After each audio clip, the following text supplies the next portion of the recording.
In the last video, we were talking about different forms of leadership, what good ones look like and what bad ones look like. And I referred to a parable by Socrates, the ancient Greek philosopher, where he was critiquing democracy. Socrates compared democracies to being like a ship where the sailors have to elect a pilot from within their own ranks.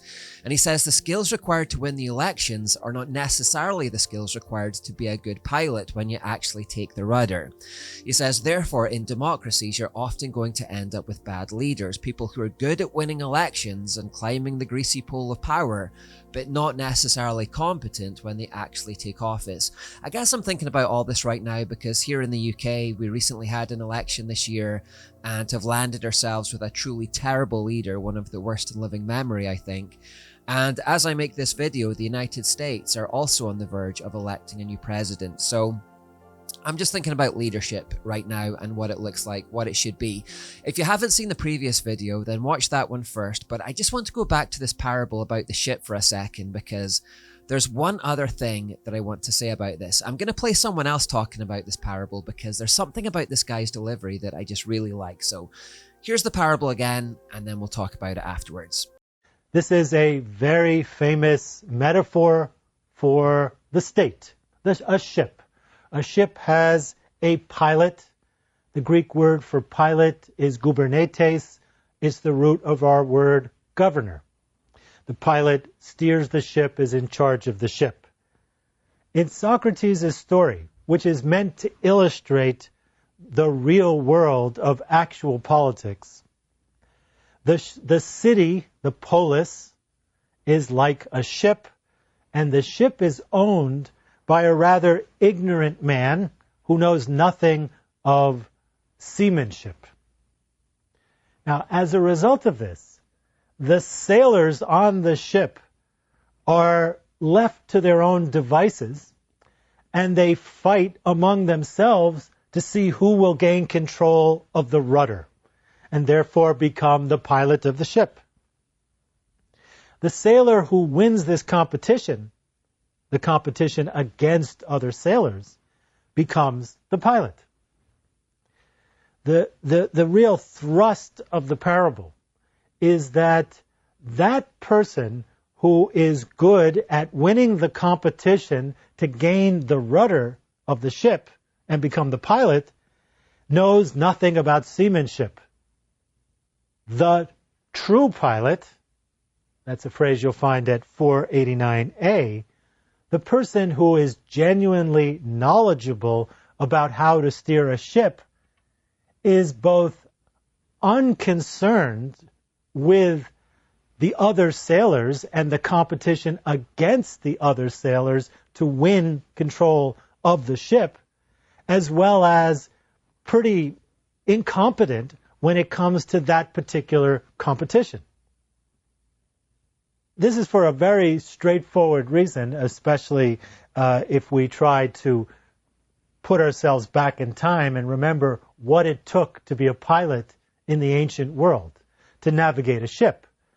One of the key features was keeping your eyes on the stars, because in the absence of modern equipment, the only way to gain true direction is using the stars, finding the North Star, and the other great information that's given to the true pilot from the sky concerns weather.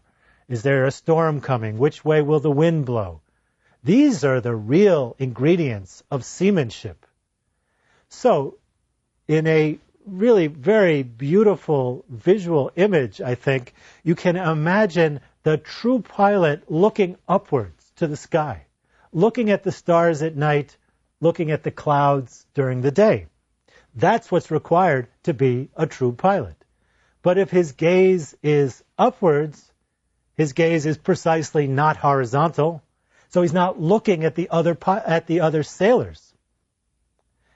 The other sailors are looking at each other because what they want to do is gain control of the ship. So the difference, again, evoking this visual image, is between the truly knowledgeable person who looks upwards versus the politically competitive person who looks horizontal. Again, what this implies is that the true pilot is singularly ill-equipped to become the actual pilot. The skills required to win elections are not the skills required to be a good leader, necessarily. Often people get elected simply because they're the best at the dark arts of lying, manipulating, crowd control, being charismatic and charming. In other words, by demonstrating the very worst of character traits. And very often the ones who reach the top are simply those who want the power the most. They're the most ambitious for power and control. It's been said that politics attracts people who are drawn to power, but people who are drawn to power are the ones you'd least want to have it, because they're the most likely to abuse it for self-serving purposes and for power and control when they get it.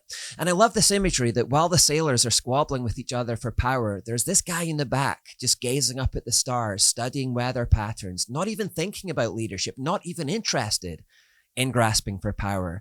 And he's the one that you'd really want to pilot your ship.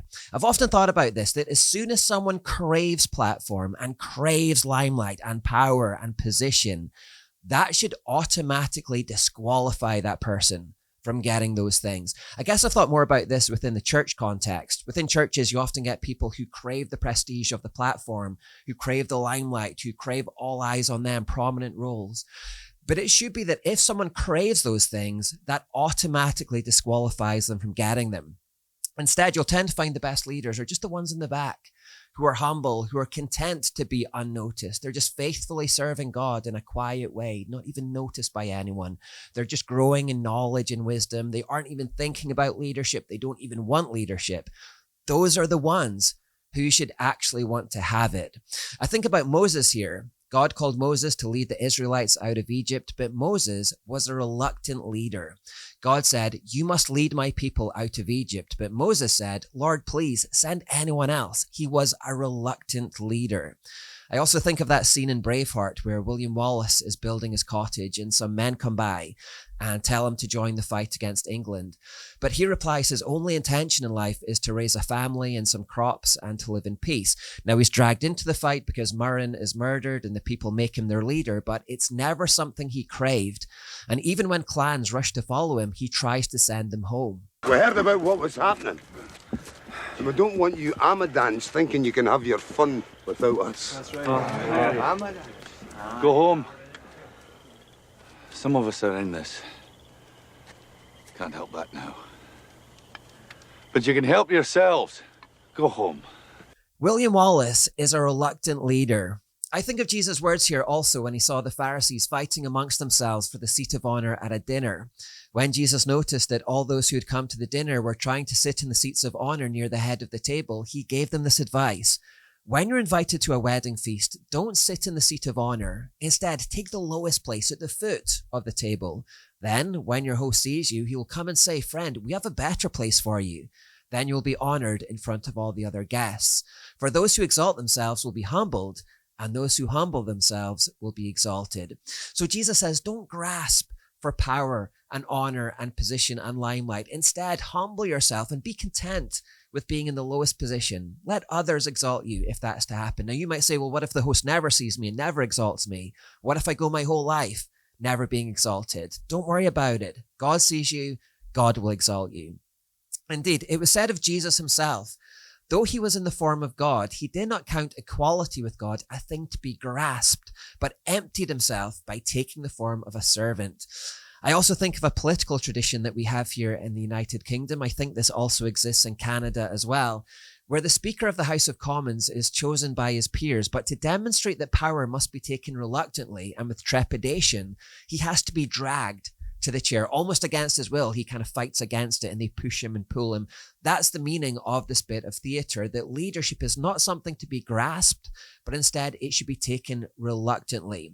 If other people see leadership skills in you and elect you to that role, then do it, but assume it with trepidation, with fear and trembling. Why fear and trembling? Well, because the call to true leadership is not a call to power or control or wealth or fame, as some think, but rather it's a call to service and sacrifice. True leadership is about service and sacrifice. In the last video, we were talking about how good leadership doesn't benefit the individual themselves, but rather the whole of society. When a leader uses his position to serve only himself, that's not true leadership, that's tyranny. True leadership is not about lording it over people, but rather it's about serving them and sacrificing for them. Remember Jesus' words, "You know that the rulers in this world lord it over their people, and officials flaunt their authority over those under them. But among you, it will be different. Whoever wants to be a leader among you must be your servant, and whoever wants to be first among you must become your slave. For even the Son of Man came not to be served, but to serve others, and to give his life as a ransom for many." When you assume leadership in a Christian sense, it's a grave and trepidatious undertaking because you're not taking a position of power and control.